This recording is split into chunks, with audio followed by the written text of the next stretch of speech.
হাই guys welcome back. আজিৰ mini ব্লগটো সৰস্বতী পূজাৰ বিশেষ, কাৰণ মিনি ব্লগ যেতিয়া দিয়ে থাকোঁ সৰস্বতী পূজাৰ মিনি ব্লগটোতো নিদিলে নহ'ব। এইফালে ৰাতিপুৱা শুই উঠি ফ্ৰেছ হ'লোঁ, জল্দি গাটো ধুই আহিলোঁ আৰু গা ধুই আহি পেলাই এইফালে কৰ্ণফ্লেক্স অকণমান খালোঁ আৰু তাৰপিছত ৰেডি হ'লোঁ। ৰেডি হৈ কলেজ আহি পালোঁ, অকণ দেৰিয়ে হৈছিলে সেইকাৰণে ক্লিপ এটা লোৱাই নহ'লে। এইফালে ধূপ জ্বলালোঁ, তাৰপিছত পুখুৰী পাৰলৈ গৈ অকণমান লগৰ কেইজনীৰ কাৰণে ৱেইট কৰিলোঁ, কাৰণ সৰস্বতী পূজাততো লগৰ কেইজনীৰ কাৰণে ৰ'বই লাগিব।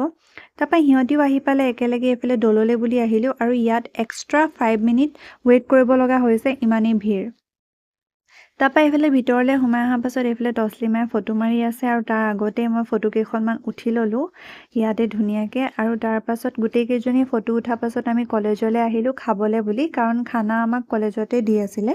তাৰপাছত দলতে আকৌ দাদা এজনক লগ পালোঁ, তেওঁ ক'লে যে ফটো মাৰি দিম, সেয়া মই ফটোকেইখন মাৰি ল'লোঁ। কিন্তু আৰু কেইজনমান দাদাই মোক ফটো মাৰি দিছিলে, তেওঁলোকক চিনি নাপাওঁ কাৰণে ফটোকেইখন ল'বও পৰা নাই বাৰু।